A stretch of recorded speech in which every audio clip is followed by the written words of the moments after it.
বরের আগের পক্ষের ছেলের সঙ্গে কেমন সম্পর্ক অভিনেত্রী কনীনিকা ব্যানার্জির? সবাই বলে ও তো সৎ মা, আর এবার সেই সৎ ছেলেকে নিয়ে প্রথমবার মুখ খুলতে দেখা গেল অভিনেত্রীকে।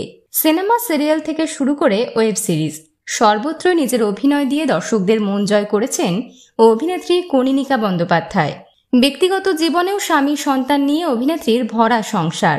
2017 সালে বিয়ের পিঁড়িতে বসেছিলেন কনীনিকা।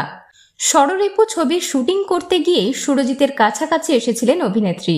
কনীনিকার স্বামী সুরজিৎ পারিবারিকভাবে সোনা ব্যবসায়ী, তবে টলিউডের ছবির প্রযোজনাও করেন তিনি। সুরজিৎ ডিভোর্সি, তার একটি ছেলেও রয়েছে, নাম ধ্রুব, আর সেই ছেলে কনীনিকাকে মা বলে সম্বোধন করে অভিনেত্রী কনীনিকা বন্দ্যোপাধ্যায়। তিনি জানিয়েছেন তিনি তার মেয়ের মতনই তার সৎ ছেলে ধ্রুবকেও স্নেহ করেন, যদিও অনেকেই কটাক্ষ করে বলে ও তো সৎ মা। কনীনিকার কথায় তিনি ধ্রুবর কাছে কৃতজ্ঞ যে সে তাকে মায়ের জায়গা দিয়েছে।